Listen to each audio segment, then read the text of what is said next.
Greetings, everyone. Welcome to Journey to Bliss. I am Miss Bliss, and I am part of the healing community, a community of people who are looking forward to healing. Hmm?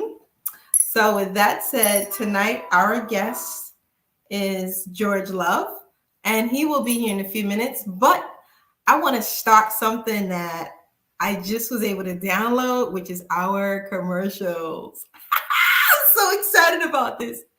All right, here we go. Let's see if I can get these going. We're going to start with the first commercial, which is my tea. So let me see if I can get this going. Let's see.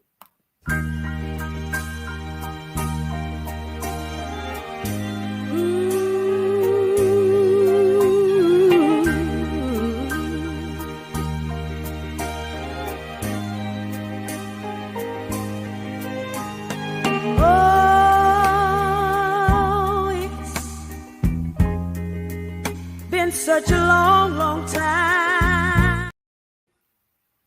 Hey, that looked like it worked. All right, we have next the brother Shaka with his t-shirts. Here we go.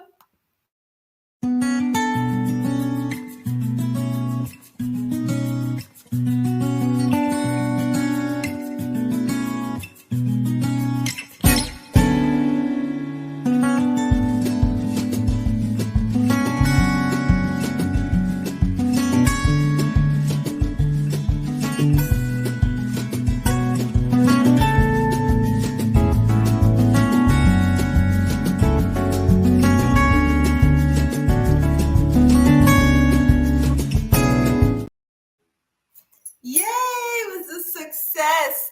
So, family, I want to let you guys know that we have some new t-shirts that was designed by the brother Shaka. So we'll have some new designs that'll be promoted to you soon, maybe over the next couple of weeks or so.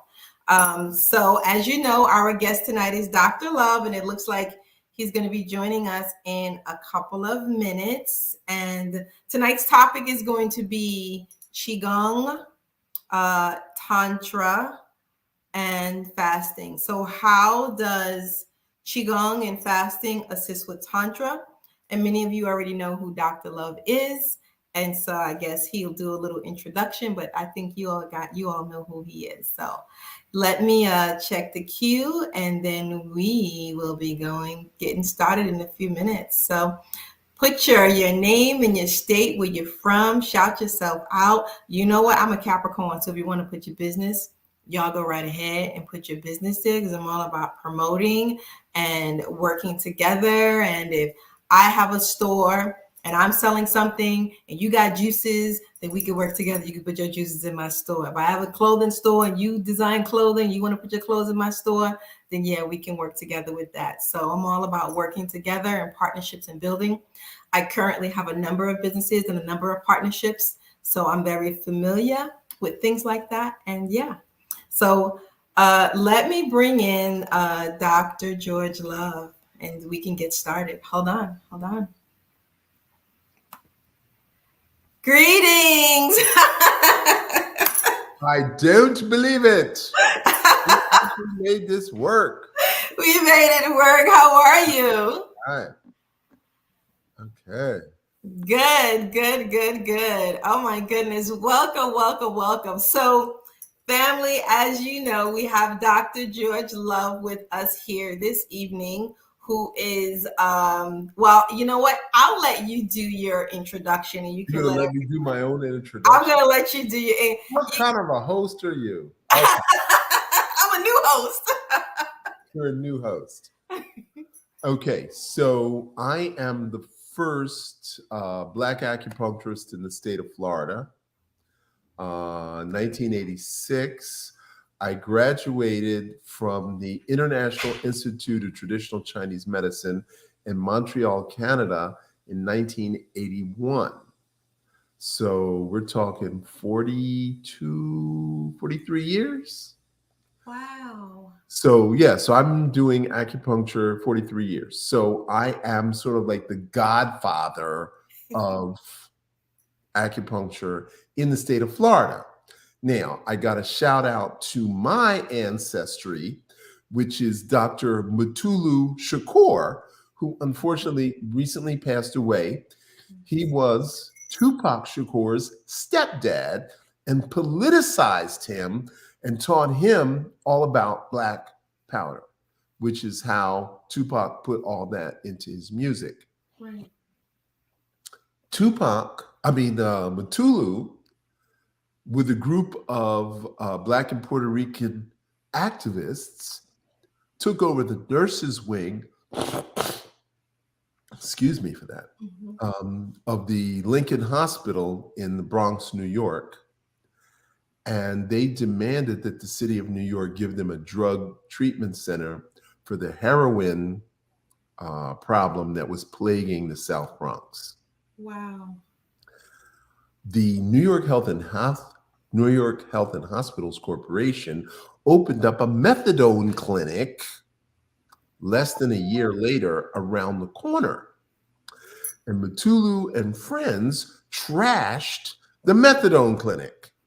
Now, for those of you who don't know, methadone is a legal drug which is controlled by the government.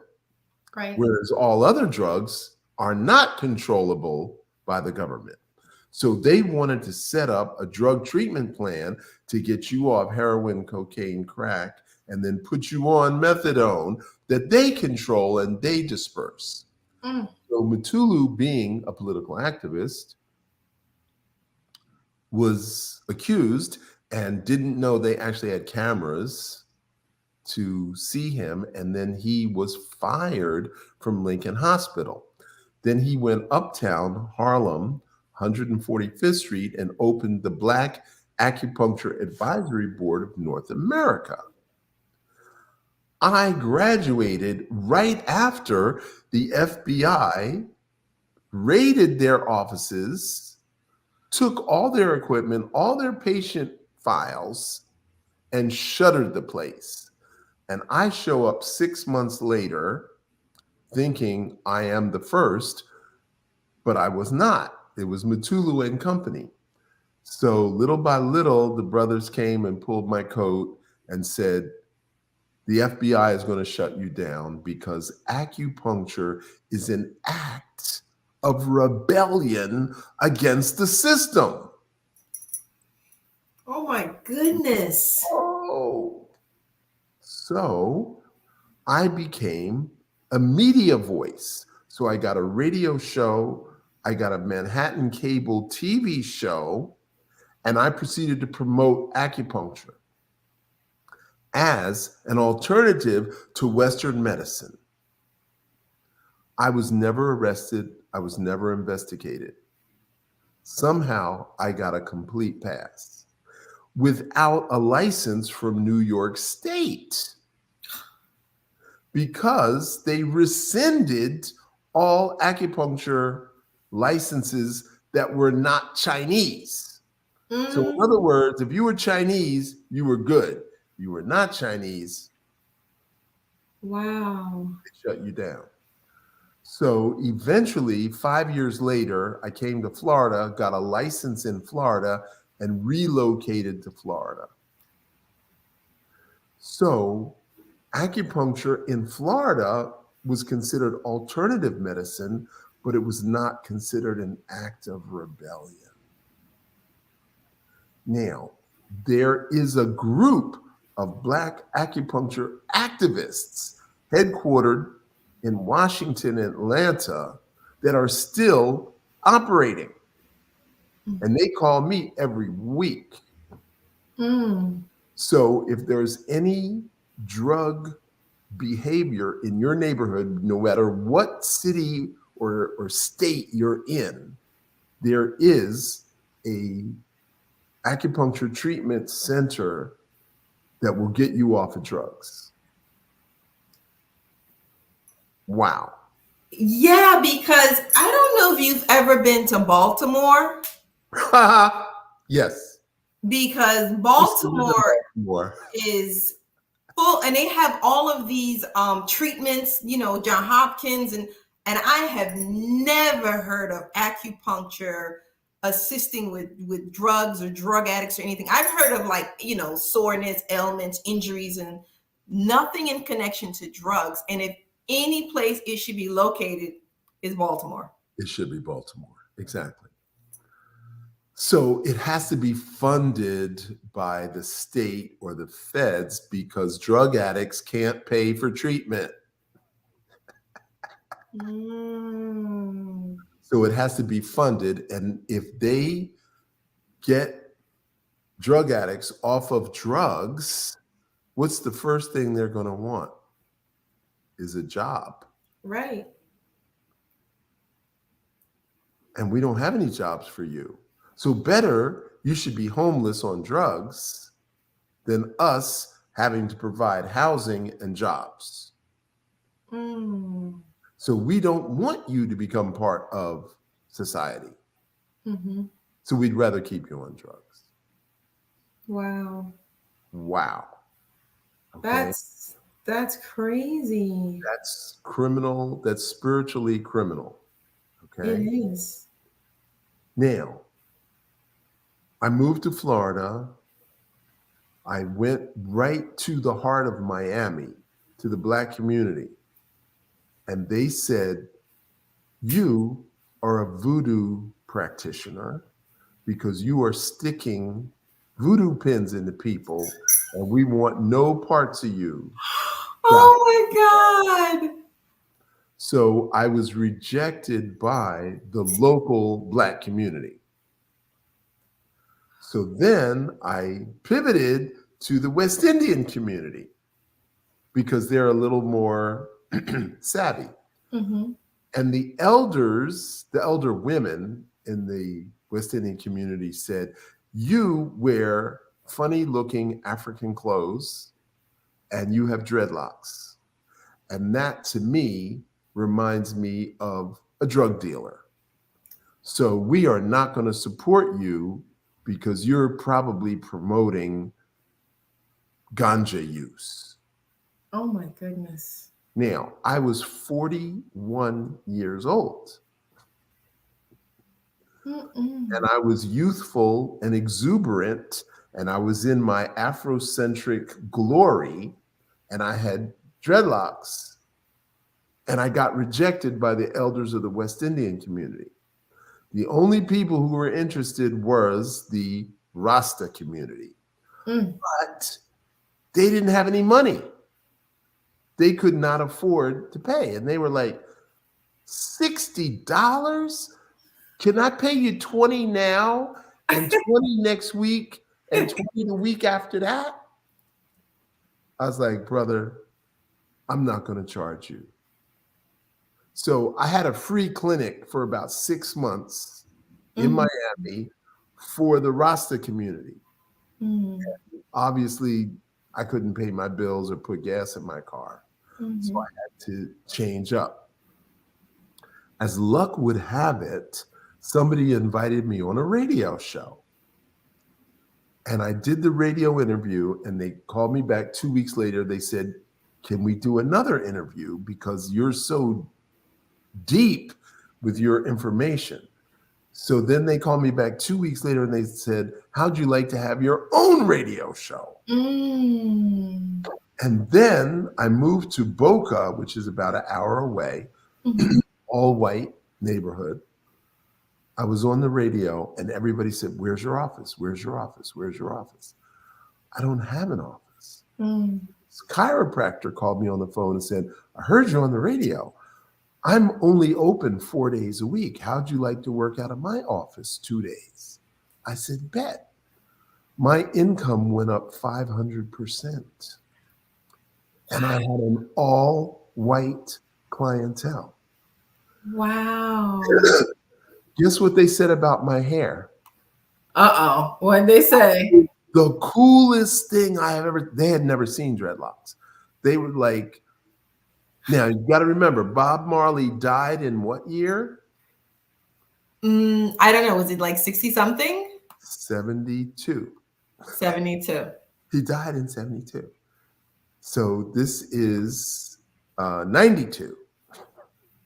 Ooh. Bob Marley's been dead 20 years. They don't know what dreadlocks are.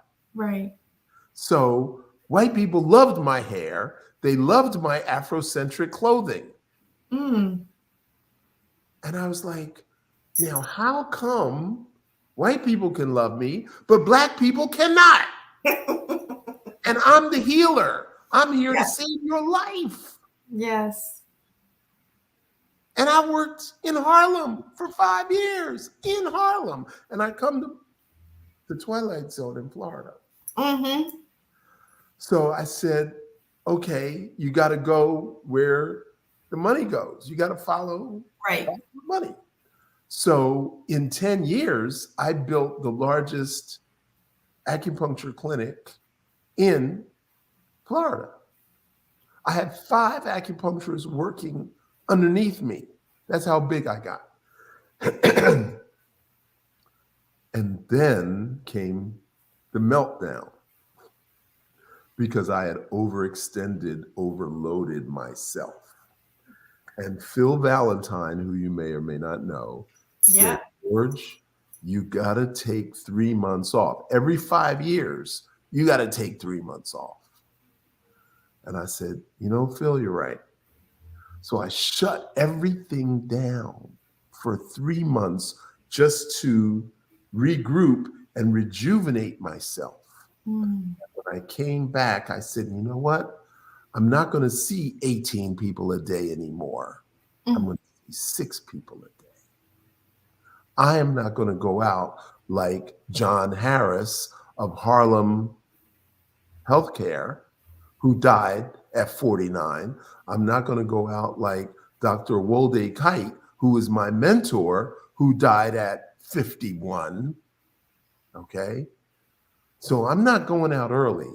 I'm going to be in it to win it. Okay? I just turned 74 last month. Wow. Yay. Most Happy people birthday. don't think I'm much over 50. Right. But more importantly, my wife says, you don't act like anybody I know who's 74. She said, you act more like 40 than you do like 70. Mm. So my issue is I can teach you what I know. And the main thing what I teach is Qi-Gong. Qi is the electromagnetic energy that innervates every cell in your body. In fact, we call it mitochondria because it's the powerhouse of the cell. It carries the oxygen and it is responsible for respiration of your cells. Gong means hard work. So Qi Gong means breath work. Mm. Now, we all know breathing is important, but if I slash your wrist, it would take you 24 hours to bleed out. But you only go 4 minutes without air, you're done. So in our culture, we're taught to believe the heart is the most important thing. Mm-hmm. The breath is the most important thing. And what muscle is responsible for the breath? The diaphragm. The diaphragm. And the diaphragm pushes air out of the lungs. Now, when you breathe in, the oxygenated blood goes out, which makes you feel good because you get fresh oxygen. But if you don't concentrate on the out breath, then you don't get enough blood to go back into the lungs to get oxygenated. Mm. We're not taught that. Mm-mm. And I just did it in 3 minutes. And every kid in middle school should learn about the diaphragm and the breath. And maybe they wouldn't smoke or vape. Because when you rob the body of oxygen, you stunt the body's ability to repair cellular damage. Mm. Mm. So breathing is the single most important thing. Now, yes, I do acupuncture. Yes, I do herbs. Yes, I do body work. Yes, I write prescriptive diets for you. Yes, I get you off your diabetes and high blood pressure medication, but I can only do one at a time. But if I teach you medical Qi-Gong, which incidentally comes from dun dun dun West Africa, Mm. if I teach you that, then I can prolong your life and you can live to be 100. Wow. Now, my mother just passed away in June. She was 100 years and 8 months. Wow. Wow. My condolences. My mother was the first Black graduate of the Wharton School of Business in 1947. The Wharton School. I know that school. That's a very good school. That's where Trump and all his kids went. Yep, exactly. And C. Dolores Tucker, former lieutenant governor of Pennsylvania, also graduated from the Wharton School of Business. Mm. My father was the first Black high school teacher in the city of Philadelphia in 1948. Oh my goodness. So I come from a family of firsts. Yes. 2 of my uncles were medical doctors. 2 of my cousins are medical doctors. Why did I pivot into Chinese medicine and, more importantly, alternative medicine? Mhm. Because I could see the flaws in conventional medicine. Mm. Now, as luck would have it, in 1983, I got robbed of all my Egyptian jewelry that I had purchased at the Metropolitan Museum of Art when they had the King Tut exhibit. Right, right. And so I wanted to replace my Egyptian jewelry. And somebody led me to Brother Samaj, who we now call Heru Ankara Samaj of the Shrine of Ptah. Mhm. I became one of his students, and he ordained me as a priest of Kemet. Mm. And now I am teaching a course called Kemetism. Emitism. Yes, I saw that. You saw that. I saw that. So Kemetism and Qigong are connected. And I'll tell you why. I'm not going to tell you how, because you got to take the course, but I'll tell you why they are connected. When the Greeks came into Kemet, because that's the ancient name of Egypt that they called themselves, Mhm. they said they teach the children who they are by the time they're 6 years old. And we cannot disturb or interfere with those children who know who they are. So the Greeks deliberately interrupted the educational process so the children would not know who they are.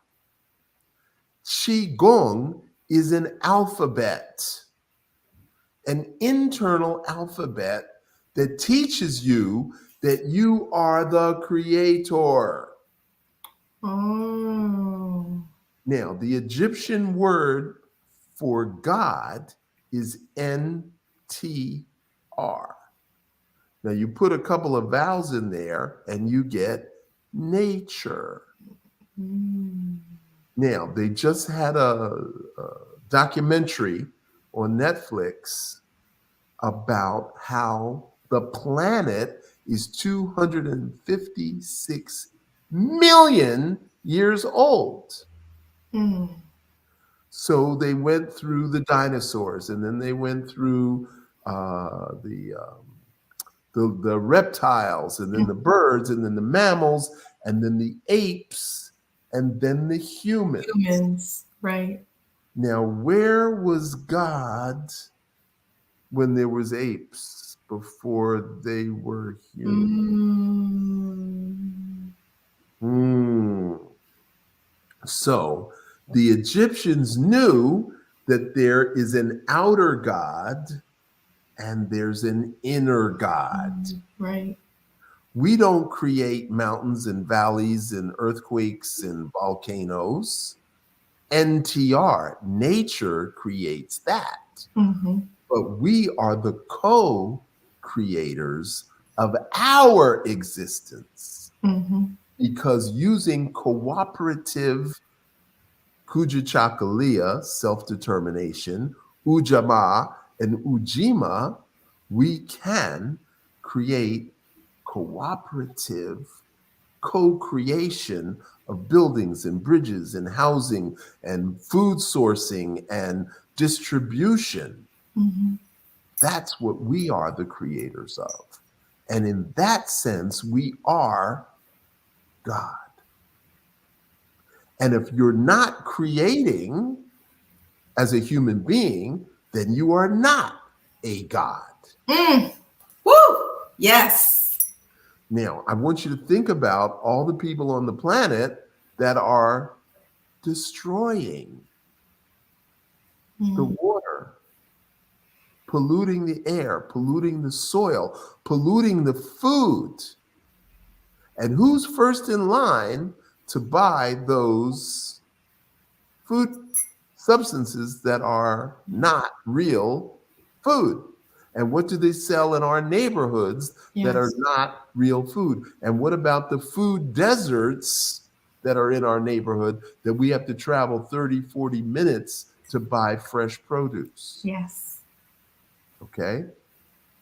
So, Qi-Gong, everyone thinks, is a physical exercise. It is medical, it is martial, and it is spiritual. It is all three. It's the three in one. You have a sacred responsibility to feed yourself with the highest and best quality food. Drink the purest water. Breathe the purest air. Once you are introduced to the concept, if you don't know better, you can't do better. So I am here to introduce not only you, but everybody who's listening, that you are a divine being and you have a sacred responsibility to yourself and your ancestors. Now, where did your DNA come from, Miss Bliss? From my parents, right? From my ancestors. From your mother to her mother to her mother to her mother to her mother, 4 million years. Your DNA is 4 million years old. Wow. Which means that you are immortal. So, are you planning on having children? They'll be immortal too then, right? Because they'll live through me as I'm living through my ancestors. Exactly. Wow. The legacy continues. So that's why I teach Qi-Gong, to help everyone come into their divine self. Now, why do I do seasonal fasting? When the seasons change, we fast for 7 days. Why have I spent 40 years teaching the 21-day fasting program? Because you wash your car once a month, twice a month. You mop your kitchen floor once a week, twice a week. You take a bath once a day, twice a day. But what do you do to clean out your insides? Nothing. 0. And that is why you have to fast. Now, the disease process starts with accumulation of fluid, flesh, and fat. And when that accumulation reaches a certain point, it creates stagnation, stiffness, bloated, stuffy. And then that stagnation will transform into inflammation. Mm. And inflammation is recognized as the cause of disease. Mm.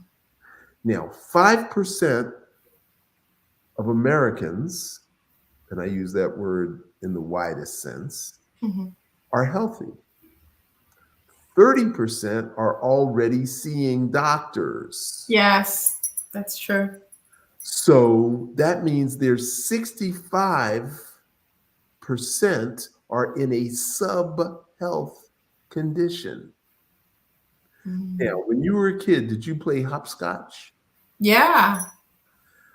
I went to the gym today and I saw a young Black man with 3 kids.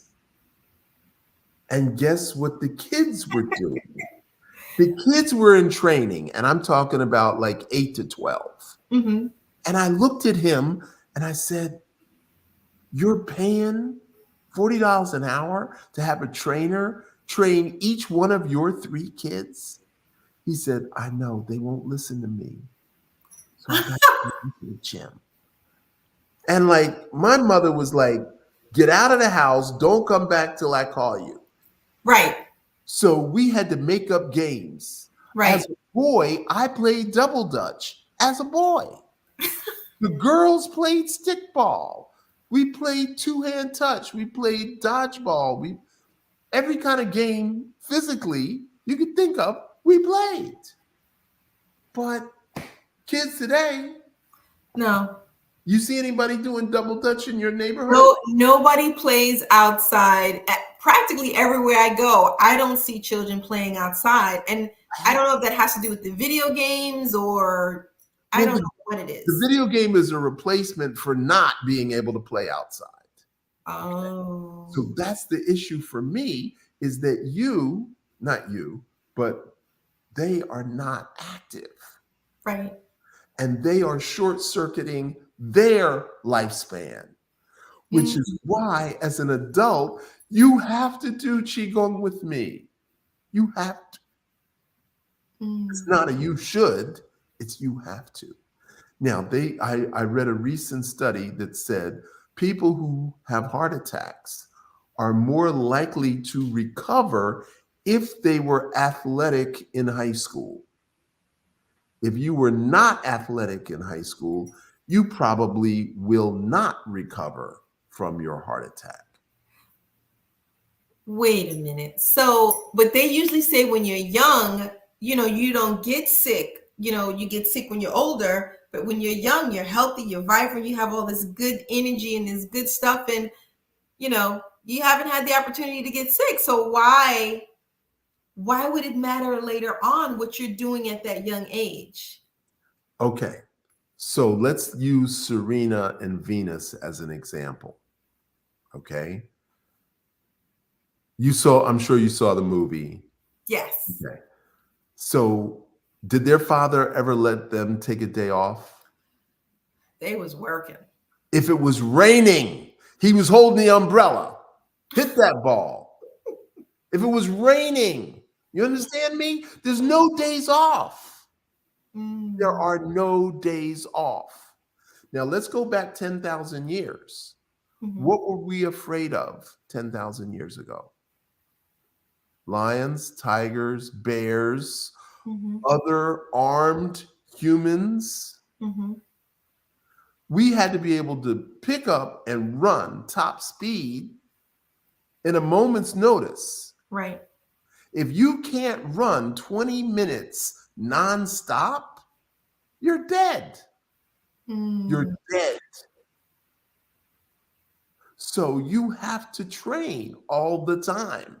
Now, let's suppose you get married and have kids, and then your kids have kids, and your grandpa or grandma, if you can't run, who's going to save the babies? Mm. Now, do you see why it's important? Mhm. We live in a bubble. We think this is the greatest country on earth. Right. But how many people died from a viral infection? Mm. How many people died from a fake vaccine Mm-hmm. and the boosters? Mm-hmm. All right. I tell people the best way to beat cancer is to be healthy Right. because your immune system is going to protect you. But you have to work it. You got to train your immune system like Venus and Serena. Mm. You can't say, oh, well, I used to be. Used to be doesn't cut it. Mm. If you want to be good at something, you got to train. If you want to play the piano, you can't just play once a week. You got to play a couple hours every day. If you want your immune system to be strong, you've got to work your immune system. Now, we know that the immune system is in the brain, but it works through the lymphatic system because Mm. you have white blood cells that hang out in the lymphatic system. Right. And they are on a search and destroy mission to Yep. kill bacteria, virus, fungus, and parasites. Mm-hmm. They're there for. But if you're not moving your lymph system, soldiers, oh, I'm going to take a nap now. I'm going to be out the back smoking Right. in the evening. Meanwhile, you're under attack. So, Qigong and fasting should be a lifestyle. It's a lifestyle training. That's exactly what it is. Qigong and fasting is lifestyle training. And that is my mission in life. I don't care what you are, a sound therapist, a foot reflexologist, an aromatherapist. I don't care what kind of holistic healer you are. You have to learn fasting. You have to perform fasting when seasons change, and you have to learn Qigong. Mm. So when I was a little girl, my mom used to give us an laxative every Mhm.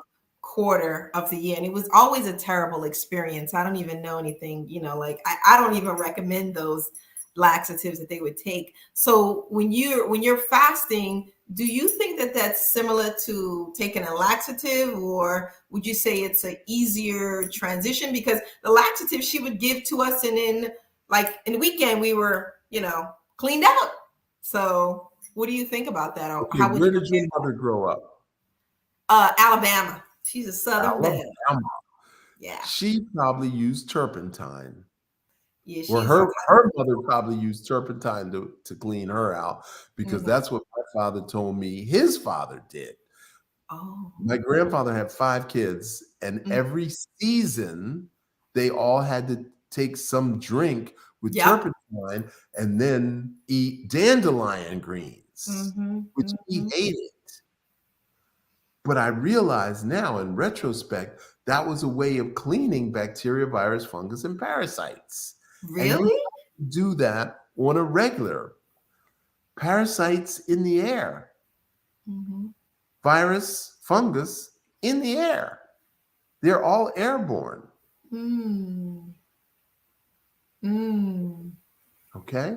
Mm-hmm. Now, what kind of housing do we live in? You live in a high rise? You live in a house? You live in an apartment? You live in a 3-story walk up? Mm-hmm. Where do you live? Mm-hmm. I live in a house. You live in a house. Mm-hmm. You ever have mold in your house? Yes, I have. Have you ever had like leaky windows or I've had rattling that before. windows? Mm-hmm. Okay. So that's how fungus and mold and mildew get in your house. Mm. So you have to have an air filter. I keep an air filter right by my desk. Wow. I keep it right next to my desk. And I have a sliding glass door right here to the outside. I live 10 minutes from the ocean. I go to the beach every single day to get fresh air. Mm. That's why I can look as good as I do at 74. Wow. Wow. That's lifestyle. It's all lifestyle. So If you don't move it, you Lose it. lose it. Yeah, use it and lose it, right? Gotta move it or you use it, you move it and use it or you lose it. That's essentially it. Okay. So if you enrolled in my course, Miss Bliss, the first thing I would teach you is 3 breathing exercises. Then I would teach you 3 standing meditation exercises. Then I would teach you 3 moving meditations, one of which is walking meditation. And I'll teach you how to walk in a circle. And 30 minutes of walking meditation will clear your mind. All the garbage that's in there, it's gone. Wow. Then I'm going to teach you spinal spiraling movements, which I call the 9 Qi dances. Then I'm going to teach you 5 emotional release dances. Then I'm going to teach you something called Qi cups. And I had a group, 40 Black folks at the beach, New Year's Day every year. This year was the 21st year that I've been teaching Qi-Gong New Year's Day at sunrise. And I gave them paper cups, 4-ounce paper cups, half filled with sand. I had 1 fitness trainer in the group, 2 African dance teachers in the group, and 2 yoga teachers in the group. And none of them could do this without spilling the sand. Not one of them. Now, that means that their left and right brains were not integrated. Oh, is that what that means? So when you are left-brained, you are right-hand dominant. When you are right-brained, you are left-hand dominant. 10% of the population is left-handed. Those are the creative ones. Those are the artists, the musicians, the writers. Those are all the really creative people because left and right are integrated. But little girls are born equal, but by the time they hit 21, they become left-brained. So why does that happen to our little girls? Because they feel like they're not good enough to compete. So they try to follow the boys. Wow. Wow. And Christopher Waller, you're absolutely right about the rebounder. But there's an African dance that I discovered inside of Qi-Gong, and we called it the bounce. We call it the bounce in African dance. Okay. Hold on. Go ahead. Now, does anybody know Amapiano? Amapiano, it's a yeah. rhythm. It's a rhythm. Now, this is an African dance. This is a bounce, but it's also in Qigong. And I use this when I'm treating drug addicts. Wow. That same little bounce I use for drug addiction. So that little so bounce many, is gonna just bouncing just like that. Just like that pumps your lymphatic system. Wow. Exactly. And so over the years, I have discovered all these African dance moves that are actually a part of Qigong. And when I go to the African people and say, what does this move mean? And they said, it's just a move. And I say, when you do this, what does that mean? And they're like, it's just a move. I said, you don't understand that you're dispersing your collective anger? So this movement here disperses anger. Who knows this? No one knows that. Nobody knows this. That's No why one. you have to learn Qigong.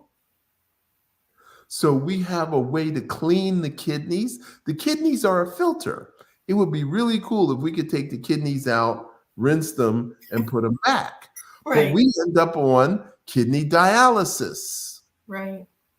There's nobody who doesn't know two people on kidney dialysis. Yeah, you're right. So how are we poisoning our kidneys? Alcohol, tobacco, caffeine, soda. I could go on and on and on. Fried foods, fried fish, fried chicken, French fries, potato chips, pretzels, tacos, Doritos. I could go on and on. Mm-hmm. But we poison ourselves. So when we learn Qigong, we can clean our kidneys. It's a filter. We can clean our liver. It's a filter. We can clean our lymphatic system. It's a filter. We can clean our own filters. Why would God invent somebody that has to break down? Right. Why wouldn't the Creator invent us that we could heal ourselves?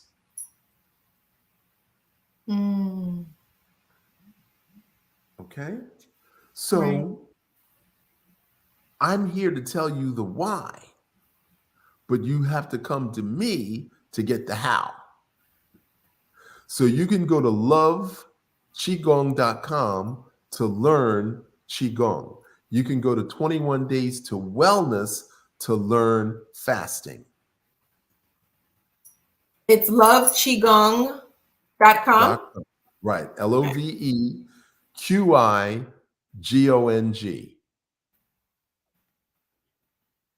Loveqigong.com. Okay, I got it. There it is. There you go. And 21 Days to Wellness.com to register for the upcoming seasonal juice feast that starts on the 12th of January. Now, we're going to do a free Zoom call on the 8th. It's a Monday night at 8 o'clock. It's a free Zoom. We're going to start our preparation Tuesday, Wednesday, Thursday.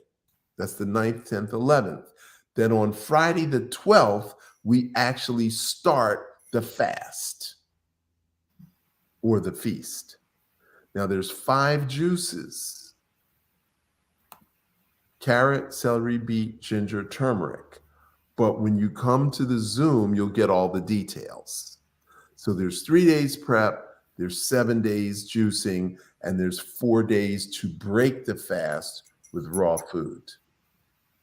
So it's 14 days. But I cheated between Christmas and New Year's, and I know you did too. So everybody's trying to get off those 5-6 pounds that they gained. Yes. Okay? But I met a guy, he got 100% disability. He was 57 years old, and he was so proud of himself for getting 100% disability. He never has to work a day in his life. I said, "Why are you walking with a cane?" He said, "Well, I got a bad vein in my leg." Mm-hmm. And I said, "What do you need to do to repair that vein in your leg?" He said, "They want to give me surgery. I don't want the surgery." Mm-hmm. I said, "Well, I've got acupuncture and Qigong, and you look like you're about 50 pounds overweight. I'm sure if you lost that 50 pounds, that would help your walking and you wouldn't need the cane." Right. And he said, "Well, when do you want to start?" I said, "When do you want to start?" He said, "After the first of the year." This is in September. In September, I said, "You're going to wait till January, October, November, December. You're going to wait 4 months to start your..." "Yeah, there's a lot of good food between Thanksgiving and January. I'm not giving up no food." I'm like, "Brother, it was a pleasure meeting you." Next. He's not serious about his healing. And then, I hate to say this, but I'm going to be honest. A lot of our people think when they get that check, it's the life. They're living it. It's Game on. yeah, game Whenever on. I got that money, I can eat whatever I want. Of course, I gotta walk with a cane, but Yes. really, brother, really? Yes. Why don't we love ourselves better? Why?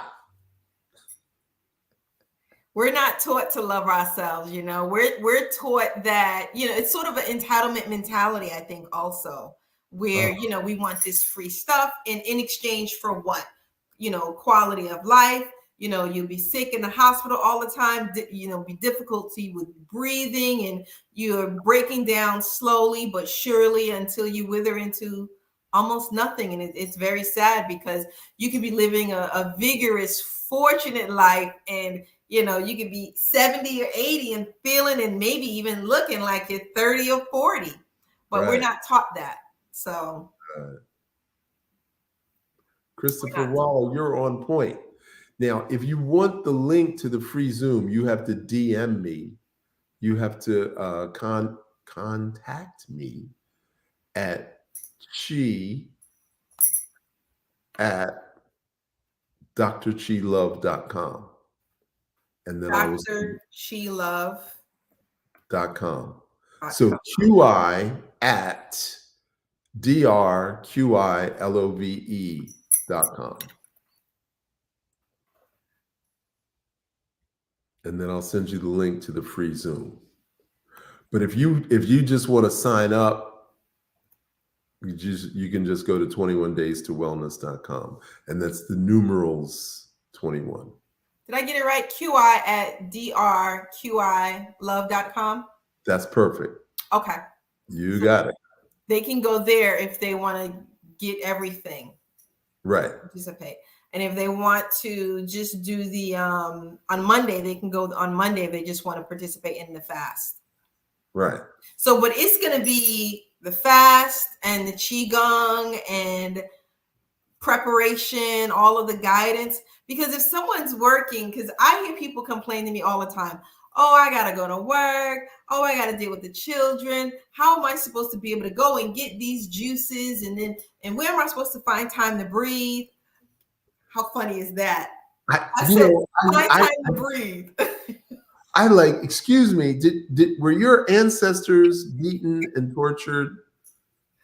Yes, they were, for picking cotton and sugar cane and house slaves and all of that. So there's nothing in this culture that you can complain about that your ancestors didn't have 10 times worse. Right. I don't want to hear no complaints. Deal with it. Because it's you. You're doing it for you. There's nobody standing over you with a stick. Right.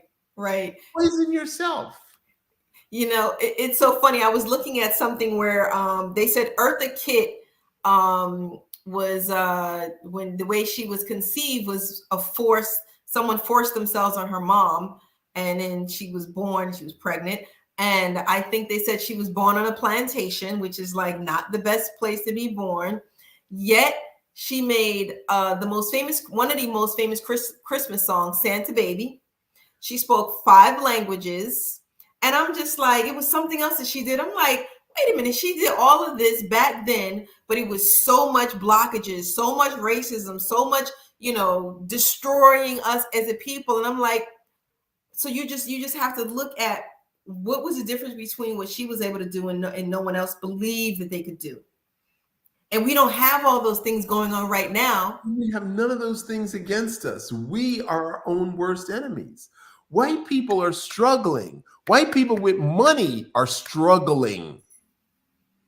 So you're like, white people are against us. They're not really against us. I mean, there is institutional racism. Right. But individual people, they're not trying to stop us from doing anything. Yeah, I believe it's a mental block, and it's us against ourselves. You know what I mean? Exactly. So yeah, we have to learn to believe in ourselves, and you have to have a desire to want to be healthy and have a great lifestyle. You gotta want it. You gotta want it. One of my students said, how can I prove to you that I'm worthy?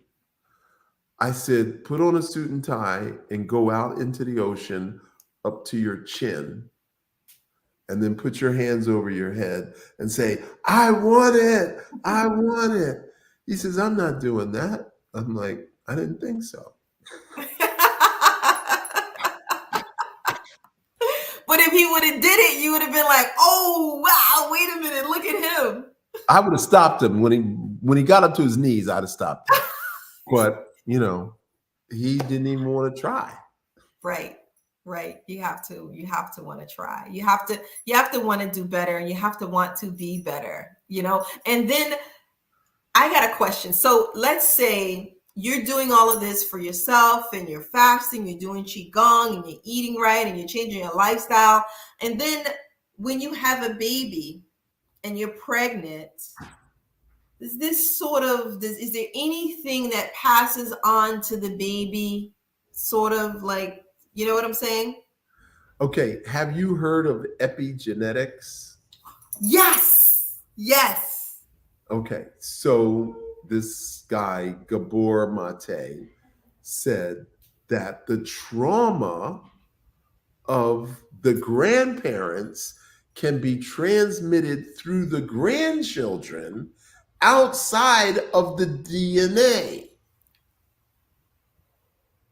Now, this came up because Jewish people who were tortured during the Holocaust and got all kinds of mental issues, their grandchildren have the same issues without any of the trauma. Wow, that's what I was thinking. So I'm asking myself, how long was the Holocaust? Was it 5 years? Was it 10 years? 1939 to 1945. That's 6 years? Years. 6 years was the Holocaust. How long was our Holocaust? 400 years? Ooh. 400 years of trauma passed down.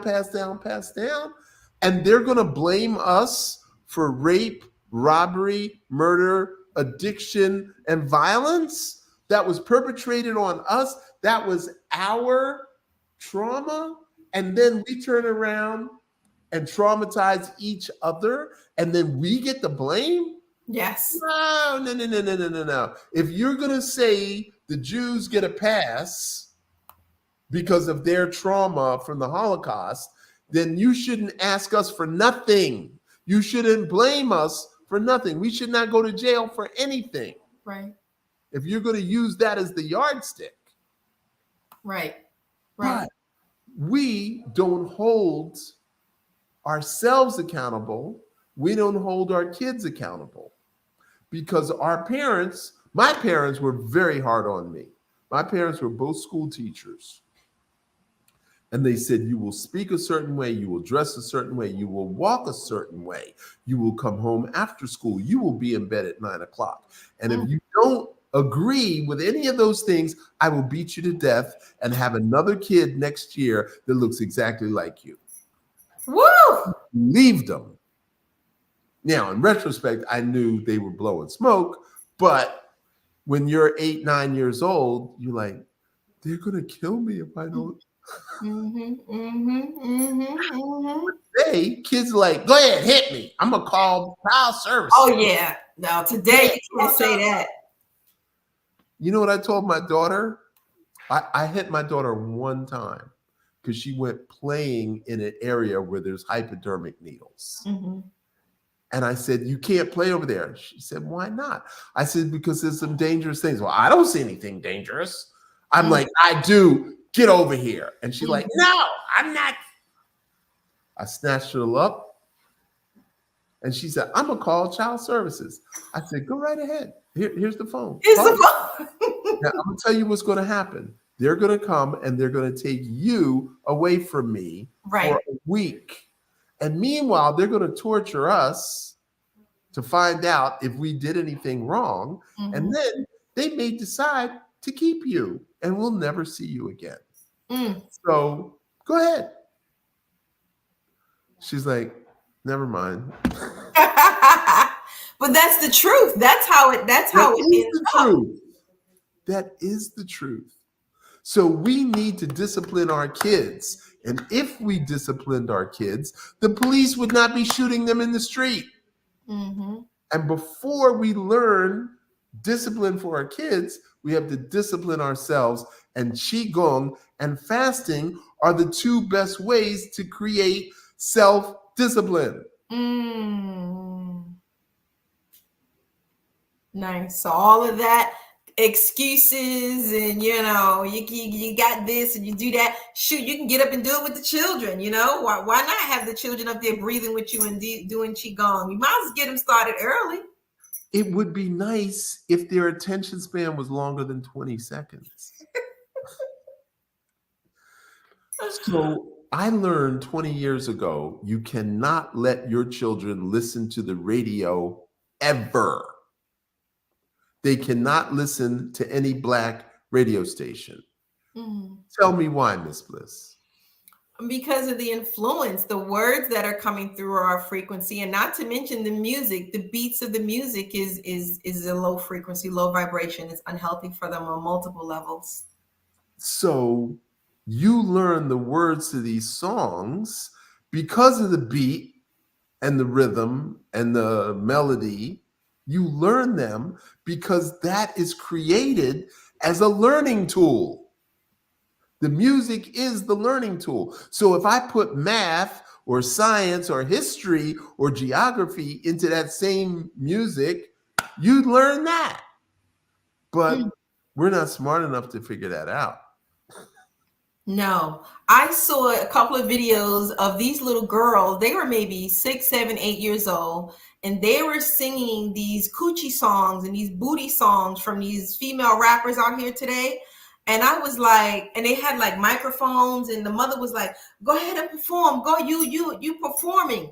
And they just didn't get it. And I was like, "Oh my goodness!" It was so, and they was like, "This is going to be future parents of other children that they're going to be raising." And I was like, "Oh, it's like a cycle over and over and over." They just didn't see it, though. Whoever those parents were, I could just predict those little girls' futures, right? And the lyrics to the song, mamas. Yeah, the lyrics to the song was, I'm gonna make money with my, what, and I was like, and popping it, and young, and then they had the audacity to put another video next to that, where there was, the first video was an Asian child, and he had these little color things, and he was trying to match the colors, and the child matched up all the red, all the yellow, and lined them up. Then they had another child, a Caucasian child, playing the piano, and I was like, oh my goodness. When you see the comparison of what we're doing with our children as to what other cultures and other people, I was like, oh my goodness, we have got to get a hold of our people.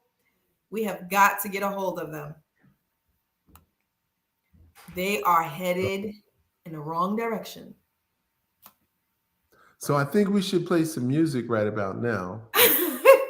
This is why I'm hot, because I do Qi-Gong. Did you download that? No? No, I didn't download This Is Why I'm Hot. This is why I'm hot.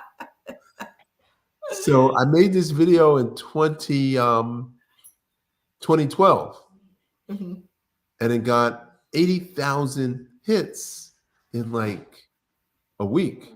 Then they took it down, and then I had to re-upload it. But if you go on YouTube, This Is Why I Do Qi-Gong by Dr. Love. That's the name of it? That's it. This Is Why I Do Qi-Gong. I'm going to look it up and see. This Is Why I Do Qi-Gong.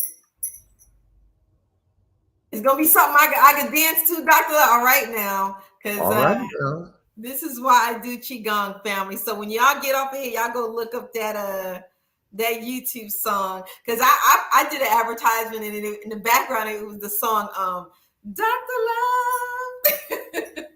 That's pretty cool. Yeah. I like that song. I like that song. I was like, it was perfect because it was like he could sing from all the things, Dr. Love. Awesome. So you know what? I wanted to ask a question. If someone's practicing Tantra, and that's my genre, my area of Tantra.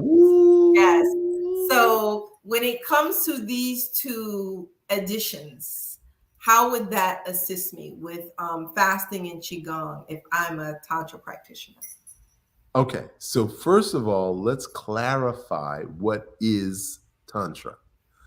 Tantra is not sex. Tantra is to become energetically connected to your partner to have better sex. So I'm going to say that again because I don't think you heard me. Tantra is not sex. Tantra is creating an energetic frequency to connect to your partner to have better sex.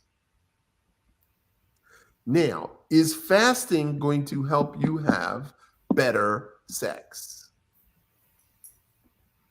So while you're contemplating the answer to that question, I was dating this sister. She weighed 110 pounds. We had been eyeballing each other for weeks.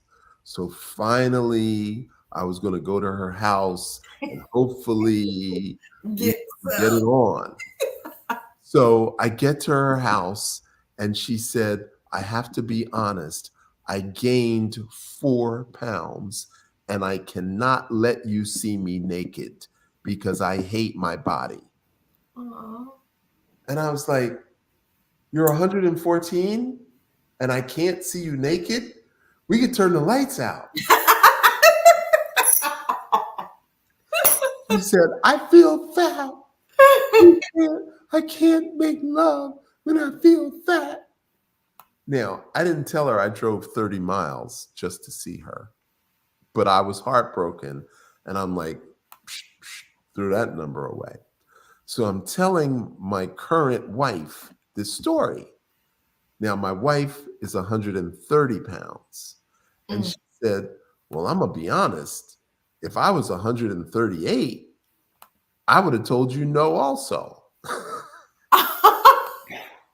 What? You know what it is? Women are very like conscious of how they look. And, I think a lot of it plays on the comparisons and the media and what the definition of, good looking is or slim. And so, yeah, ladies, don't even worry about it. Get your freak on, y'all.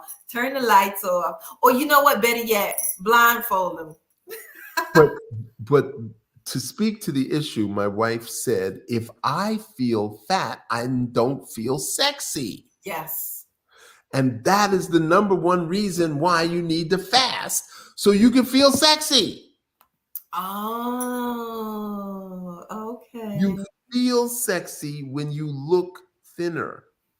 You feel sexy when you feel thinner. Okay? The second thing is, I have 2 friends. They are still married, but his wife was a little chunky. He married her chunky. So he didn't have a problem with the Right. He was okay with it. But after the second kid, she said, I want to go to CrossFit. He said, bet, go to CrossFit. She dropped 50 pounds. And then she came home and she said, look, you either need to go to CrossFit because there's this guy at CrossFit. I'm really digging him. I'm looking at you and you got the beer belly. And he's like, wait a second. We're both little hamsters. We're both chubbos. And you lose 50 pounds and now you want to have sex with somebody else? He's like, yeah. So he's like, cancel her CrossFit membership.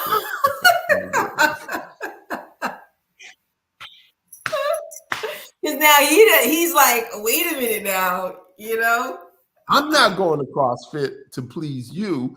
You didn't go to CrossFit to please me. You went to CrossFit to please you. And now all of a sudden you're hot for somebody who looks hot. I was never hot. You married me when I wasn't hot. Now you don't want to have sex with me. Well, she got over that. But the point is, when you're energetic, you feel sexier. Mm. And doing the Qigong, I guarantee you, perfect story. 53-year-old woman, she's been divorced for 20 years. Doesn't trust men because her husband cheated on her and the boyfriend before the husband cheated on her. Wow. So she's like, men, no. And she's like really super smart. So she comes to the beach faithfully every day to do Qigong. After 3 months, she said, Dr. Love, I have to ask you a question. She said, I'm leaking from my vagina. And I've never had that before, except when I was a teenager. And I'm kind of feeling horny. Do you have any suggestions? And I went, I can't help you with that. Says, no, not you. I'm just saying my sex drive has returned because of the Qigong. And I'm just asking you to help me put it in perspective because I don't want to go out and like grab some guy and drag him off the street. Right. So I said, I got the perfect idea. Bring him to Qigong. Great idea. Then take him dancing. If he's good on the dance floor, he's probably good in bed. You're brilliant. Thank you so much. Oh my goodness, that's crazy. Wow. That's kind of a beautiful story though. It's good That's for a her. beautiful story. Something happened. So Qigong raised her sex drive at 53. It raised her sex drive. She didn't have sex for 20 years. For 20 years, no sex. And now, boom, she's like ready to go. So that's what Qigong and fasting does for sexual energy, which is not Tantra. It is not Tantra. Now, people talk about semen retention. They don't know what semen retention is. Semen retention is having sex and not ejaculating. Right. It's not having sex. Oh, yes, Dr. Love, I practice semen retention. Oh, yeah, really? When was the last time you had sex? Oh, about 3 months ago. That's not semen retention. No, it's not. Semen retention is having sex and not ejaculating. That's that is not Tantra either. Right. That's celibacy, actually. That's celibacy. Thank you.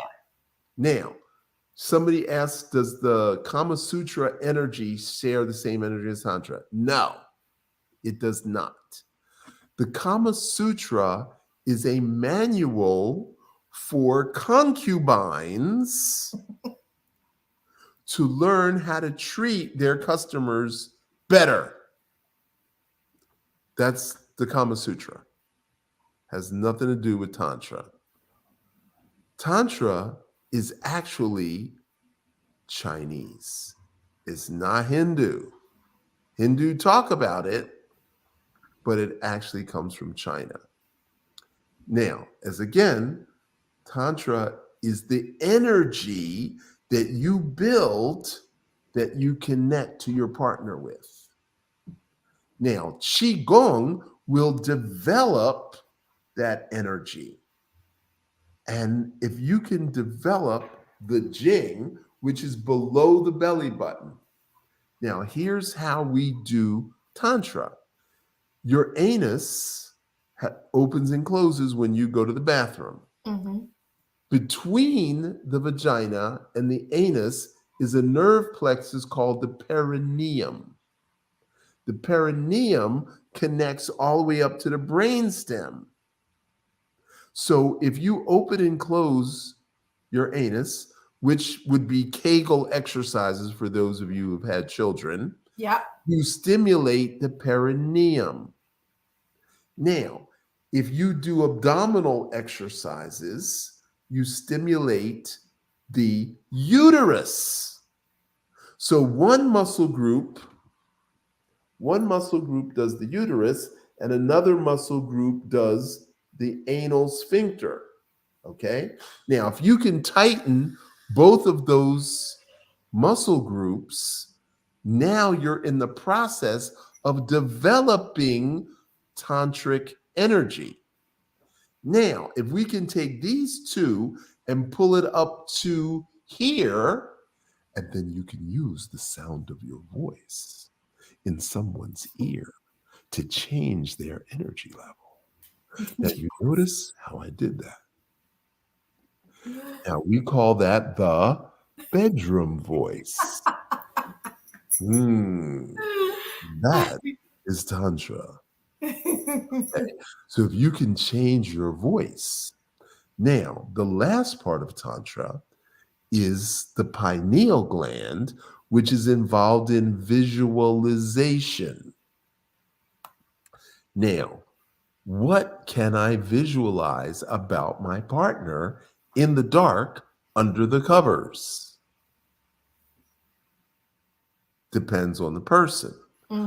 But if I visualize my partner as a flower, my entire partner as a flower, and as she opens the flower and the petals look so lovely, and I relate to stroking the flower that is my partner, and this is what we call non-sexual touch. And that is a course that I teach. So with the non-sexual touch, I can show you how to stimulate energy so that your partner opens like a flower.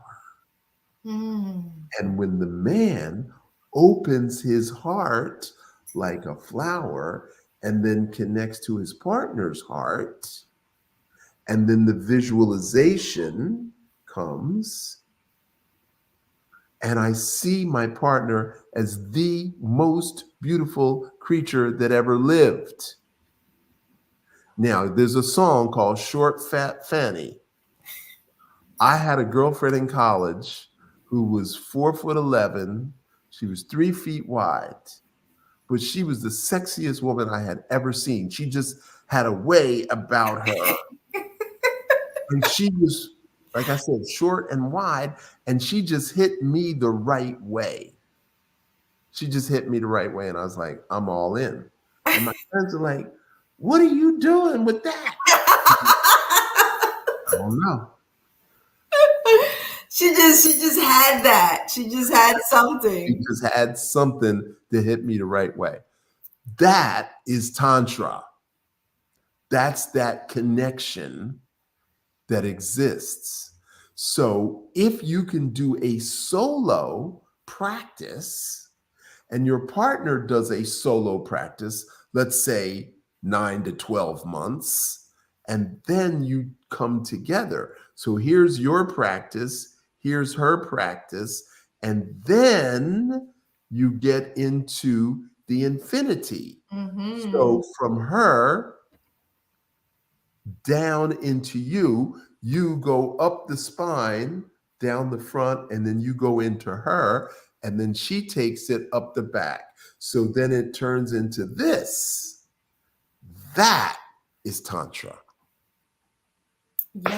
Yes. We've actually done that where in a session where we would hug, and then he would breathe and send the energy down. She would take the energy up, and we were just transferring it back and forth, and you just breathing and just transferring the energy. And yes, it feels really interesting. It's a very interesting experience. That is Tantra, and there was no sex involved at that moment. No. Okay? So if you decide to have sacred sex after the tantric exercises that you have mastered, now that is, okay? So there's regular sex and there's sex with a Tantra connection. Mm-hmm. And that's what we endeavor to express, is to teach you how to maintain and develop and cultivate that energetic heart opening with your partner. Mm. Beautiful, beautiful, beautiful. Wow. So anybody who's practicing Tantra, y'all might want to get this Qi-Gong and this fasting on so y'all can be better at whatever it is you do. And just overall better in your lifestyle. You'll have clearer thoughts, like you that brain fog we get from eating all the foods that we've got no business eating and sitting there watching TV all day and feeling dull and tired. You'd be more energized, your thoughts would be clearer, you'd be more sexually attractive, and you'll be more sexually active. That is if you have a partner also. I wouldn't be surprised if your skin cleared up, ladies. If your skin, does it affect anything with your skin, like in terms of like for women wanting to look younger? Absolutely. Where's my wife? Are you still on the phone? She hot. She's like, wait a minute, you want a shot? Come on in here. Come on in here. She's like, no. Come on in here. I'm not going to get on camera. We need a testimony.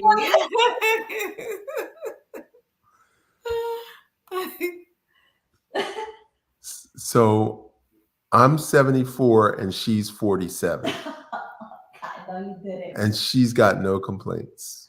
Unless you want to share one. No complaints? Okay. No. Mm. Wow. Yes. Wow. It's possible. So, It's possible. it's possible. Well, see, there you go. There you go. So there is sort of a regeneration thing going on where your youth is restored and revitalized. And at some point, some people may look younger also. Oh, absolutely. Have you ever been out with a girlfriend you haven't seen in a while, and all of a sudden everybody looks at her and like, you look different? Yes. Oh, you had some last night, didn't you? You got some. There's a glow. Wow. Wow. So y'all want to maintain y'all youth and vigor and vibrancy. You might want to get involved with this lifestyle change. And so when they do the fast, so it's a fast that is done every quarter of the year. It's done every quarter, but we discovered that people feel better doing it in a group as opposed to doing it on their own. Mm. So that's why we do the free Zoom, to get everybody to come in and meet everybody and buddy up. Right. So I told one person about it and he called 4 friends. I told another person about it. He called 6 friends. So we already got 10 people signed up for this, and we just put it out. Wow. So people are signing up right and left. Right. And you feel more supported if you know other people are going through the same thing. Yes. It's kind of like an accountability group or accountability partnership. And also it's like, when you're doing all these changes in your body and in your breathing, you may be going through something, and you may be like, what's going on, Dr. Love? I feel like I want a man, and you might not feel comfortable talking to someone who's not, in the group or not on your level of experience, what you're experiencing. So definitely you need support. Exactly. Yes. So this is your first podcast? This is, so I had Sheikh Sufi on the other day. So this is, I think, my 3rd one. So okay. I'm getting used to it. So I'm enjoying this a whole lot. And it's very educational. Like, I love communicating with people and showing people what's available out there for them, and just opening up those doors and having those connections. So yes. I mean, I could be doing other things. I could be, making a song or dancing on YouTube. I could might just do that, knowing me. I might just do that. Well, I want to give everybody my IG, Yes. which is DRQILOVE. Dr. Qi Love on YouTube, Facebook, and IG. Okay. But I post more on IG than anything. Okay.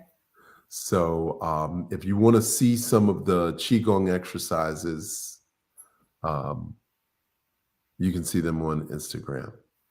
Okay. And you have the how long is the Kemetic? You said it's a Kemeticism course? It's Kemetism. Kemetism. How long is the Kemetism course? It's 13 classes. So Okay. they're twice a month. So we're gonna run it from January to June. Oh wow. Okay. And they'll be learning about Kemet and everything they need to know about Kemet. So there's 4 things we're going to learn. The first thing we're going to learn is the 7 axioms of Tahuti.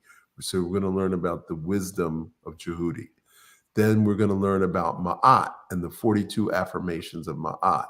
Then we're going to learn the Osirian resurrection, which predates the birth of Christ by about 8,000 years. And then we're going to learn about Khepera. Khepera is the beetle that brings out the sun every day. And it turns out that is the third eye.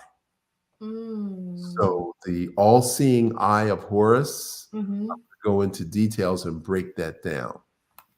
And then you'll learn the history and the geography, and you'll learn the origin of the Nile Valley culture started in Uganda. Now, you may have heard of Olduvai Gorge, or maybe not. You may have heard of Louis B. Leakey, maybe not. You may have heard of Lucy, the 4 million year old skull that they found just laying on the ground. Yes. Now, all I've ever heard was, oh, Olduvai Gorge, Olduvai Gorge, Olduvai Gorge. So I decided to look up Olduvai Gorge. It is a cave on an island in Lake Victoria, which is the origin of the Nile. Ooh. So this 4 million year old skull was just laying on the ground on an island in Lake Victoria, which is where the Nile started. How could the Nile not start in Africa? How could you have people come in? The Nile flows down north. Right. Doesn't flow up, it flows down. Okay, but I'm getting off topic. Kemetism, DM me, Dr. Qi Love, for the link to the Kemetism and the free Zoom, or you can just go to 21 Days to Wellness and just sign up. 21 Days to Wellness. Okay, and then this is the Instagram family. You can follow him on Instagram. You can see some of the Qi-Gong moves, and this is the Qi at drqilove.com. And remember, there's a free Zoom on Monday. And then this is the other one, loveqigong.com. The Love Qigong is for the fasting, right? No, that's for the Qigong. That's for the Qigong. Okay, Love Qigong is for the fasting. The fasting is 21 Days to Wellness. You got so many. How do you remember all of these things? I got 5 fingers. Hold on. Let me 5 fingers. I got to memorize all 5. 21 Days to Wellness. Okay. So this is the 21 Days to Wellness, you guys. That 21 Days to Wellness.com is for the fasting.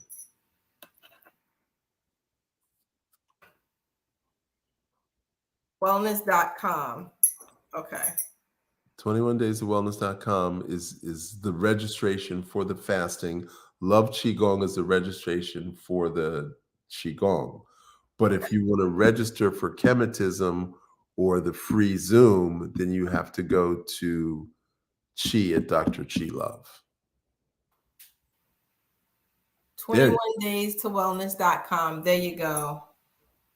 And if you want to register for the Zoom, for those who want to participate, you have to, if you want to register for the Zoom or register for the chematism, you got to go to Qi at Dr. Qi Love. There we go. There we go. We got it. We got it. We got it. There you go. There you go. Family, do you guys have any questions? Anything you want to know? I know somebody asked about Kama Sutra, but I always thought when I saw those Kama Sutra books, it was all about sort of like massage or positioning, different positions in massage. But I never knew it was for concubines, to be honest with you. I thought it was for partners. I knew it wasn't Tantra, because Tantra is more, is dealing with the energy work. But Kama Sutra, I didn't know it was for concubines. I thought it was like, just different positions, Okay, so first of all, we have to look at ancient Hindu culture. Okay, so rich people had arranged marriages. So the prince is married to someone who's a political ally of mom and dad. Now, maybe you like her, maybe you don't like her, but you still got to marry her. Now, if things don't work out in the bedroom, you go to mom and you're like, Mom, it ain't working out. This girl, she's not doing it for me. So she said, don't worry, son. I'll find somebody for you. And then there's this woman who trains concubines. And so the book was written at her request, because when she died, all her knowledge would disappear with her because she never had any kids. Wow. So the Kama Sutra was her testament of the knowledge that she had created. So she trained the concubines, and when the rich people said, my son's not happy, okay, I'm going to send her. She can recite poetry. She can play the lute. She can dance. She's, voluptuous, whatever.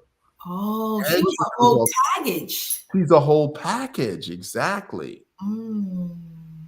So she either becomes part of the family or she just gets sent for from time to time. So if your wife is pregnant or if your wife is having a bad period, I was like, what? Is your period again? Call the concubine.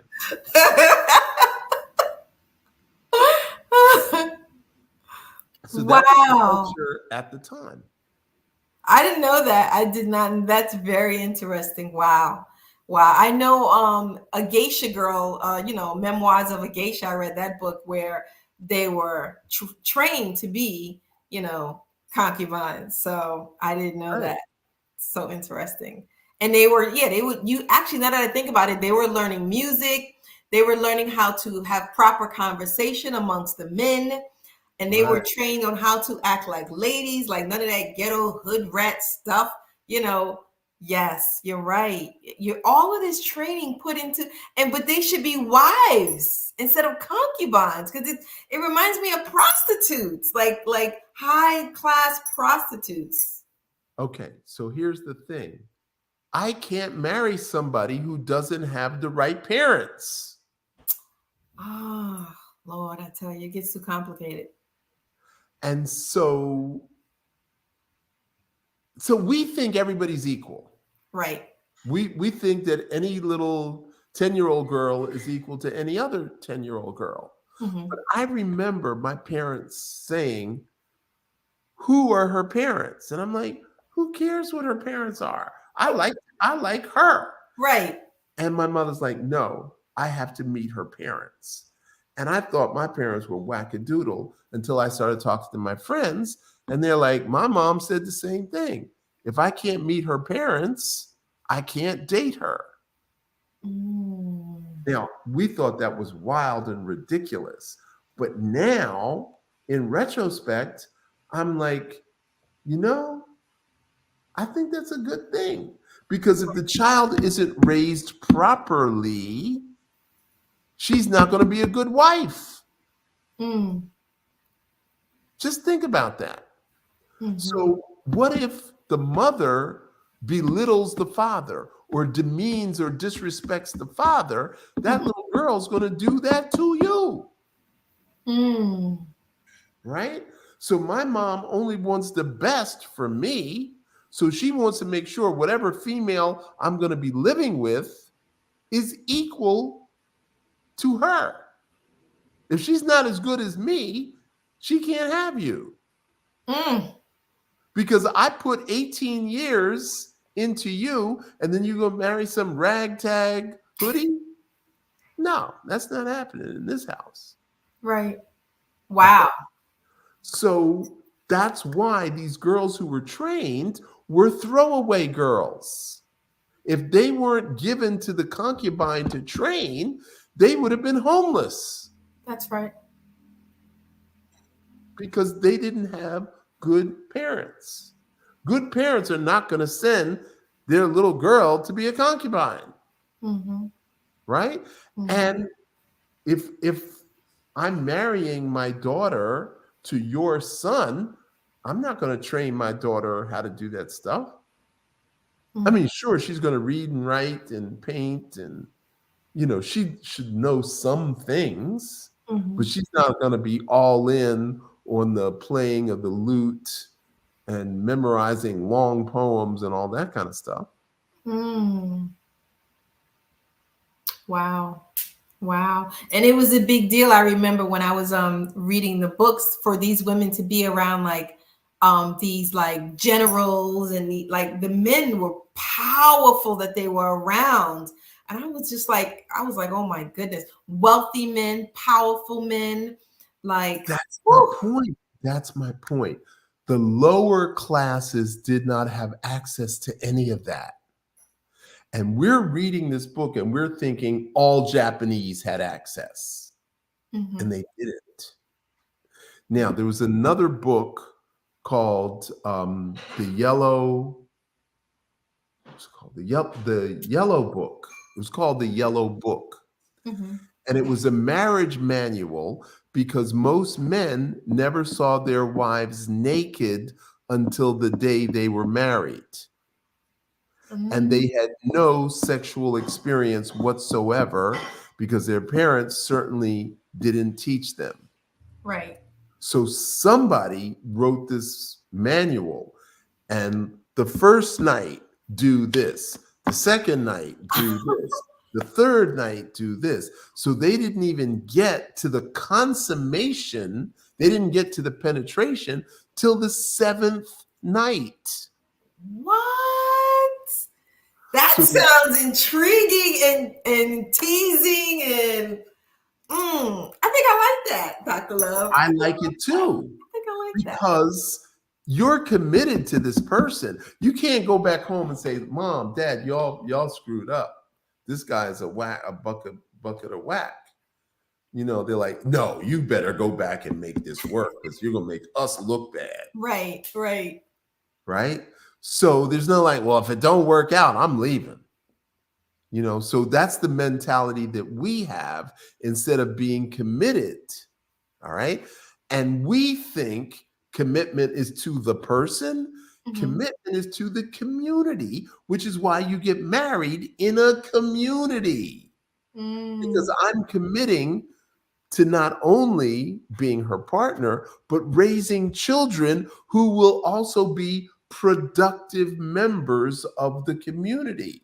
They will be producers and not just consumers. Creators too. Creators. They have to add something. They got to bring something. Yes. And we're takers. We were like, well, what do they got? What can we take? What do they got? We're not taught No, respect. We're not taught that. So my parents taught me So my mother would shake her head and said, poor home training. I'm glad I taught you better than that. What? Whenever she saw any of my friends acting up, she would say, now you know why I needed to meet their mother. Even my male friends, my parents wanted to meet my male friends at 12, 13, and 14 years old because they didn't want any negative influences on their baby boy. Right. Right. Right? And they tried to pick friends for me. That didn't. That's not gonna work. That's not gonna work. You got to find your own friends. So I became a nerd because I was into sci-fi. I was into reading, and it wasn't until I got to college that I met other nerds. Mhm. And then I felt good about myself because I didn't feel isolated or alone. Okay. So this is what we need to do to build the community. Yes. Okay. You can't just marry anybody who comes along. I mean, it sounds good, but your parents know you better than anybody else. And if your parents and her parents talk to each other, because just remember, most communities were like 5,000 people or less. Yes. So everybody got a chance to meet everybody. And then they said, you know, I've been watching your daughter at this event, this event, this event. I think she'd be good with my son. She's only 9. Yes, but her personality is very strong at 9. So the parents arrange it based on personality, compatibility, on interest. So by the time you're not even thinking about marriage or getting with a girl or anything, then at 16, they sit you down like, we've chosen a wife for you. And you're like, what? I choose my own wife. Right. No, you're not. Because you come from this family. If you come from one of those lower class families, I don't care what you do. But you come from this family and you're going to marry this girl. And she's at the same time telling, you can't pick a guy for me. You must be crazy. And then it's done. And then you get to like interact, but you don't really spend time alone until the marriage day. And everybody's going to be embarrassed if you screw it up. So you find a way to make it work. Wow. You know, I like the idea because when you say you're marrying in the community, because when everyone in the community is doing this, everyone's considering, you know, where we headed, how we growing, how are we going to be successful, how are we all doing partnerships, and even maybe thinking about business. And, you know, everyone in the community is at stake, and they're all on the same level. They all have the same mentality. I think we don't think like that though, Dr. Love, right now. But And I think how it's a can great we change concept. it except for what you are doing? You are a change maker, Miss Bliss. And I applaud you for having this platform where we can share these higher ideals. Yes, thank you. Thank you. Thank Okay. you. All right, so we're gonna hop off, guys. Thank you so much. Thank you so much. I appreciate you guys for watching tonight. Yes, our lives need to be chaperoned, business rooted. So, guys, you got the emails, you got the websites and everything, you got the Instagram. Make sure you reach out to Dr. Love so you can get on that Zoom this Monday and start your fast, start your Qi-Gong, and become healthy and have a better lifestyle, a better mentality, just better everything overall. All right. Thank you, Dr. Love. Thank you, Miss Bliss. I appreciate you. All right. I love you. Love All you. right. Good Okay. night, guys. Good night.